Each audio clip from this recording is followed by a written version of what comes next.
You must have had that moment in the kitchen where you're holding a bowl of rice wondering, to rinse or not to rinse? Your mum says yes. The internet confuses you. Your friend who meal preps for a living says it's a crime not to. But today, we're asking a different question. What do the microbes say? Yes, we're talking bacteria, spores, and all the invisible freeloaders hanging out in your pantry. Stick around, because by the end of this video, you'll know why washing rice can save you from some sketchy microbes, when rinsing does absolutely nothing, and the one thing more important than rinsing. Okay, let's clear something up. Rice doesn't show up to your kitchen fresh from the rice paddy, free from microbes. From harvest to storage to shipping, rice gets around. We're talking dust, bug bits, tiny rock crumbs, and yes, even bacterial hitchhikers. Now don't panic. Most of it isn't harmful, but raw rice can carry spores of a bacterium called Bacillus cereus, aka the dinner wrecker. So what is this bee Cereus? He's sneaky. He forms spores, little survival pods, that can survive cooking temperatures. Yup, even after you've cooked that rice, the spores can still be lurking.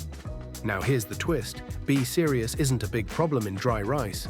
But once it gets moist, like when you cook and leave it out, that's when it goes from no biggie to food poisoning in 5, 4 dots, 3 dots. What are the symptoms? Let's just say your toilet and you will become very well acquainted. Here's where it gets spicy. Washing rice does not kill Bacillus cereus spores. Because they're spores, they're built to survive droughts, heat, and your rinse game. But washing does remove some surface bacteria, excess starch, hello sticky rice, and the odd dirt particle. So while rinsing won't save you from the microbes that really matter, it can improve texture and remove contaminants, especially if you buy in bulk, store in humid places, or live where food handling hygiene can vary. Here's how you can dodge the microbial minefield.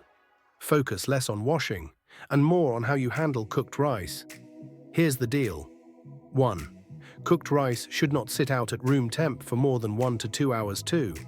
Cool it fast, spread it out, or refrigerate in a shallow container. 3. Reheat thoroughly before eating leftovers. Remember, it's not the first day rice that gets you, it's that next day rice that's been chilling in your kitchen. So do you really need to wash rice? Yes, for texture, dirt, and maybe even peace of mind. No, if you think it'll magically destroy all germs. But what matters more? Proper storage, quick cooling, and not letting rice party on your countertop. Next time you hear a rice washing debate online, just say, actually Bacillus cereus disagrees with both of you. If you found this weirdly fascinating, give this video a thumbs up. Or just aggressively rinse your rice in our honor. Got a kitchen and microbe myth you want busted? Drop it in the comments. And don't forget to subscribe to Invisible Mingle, where microbes mingle and science isn't boring.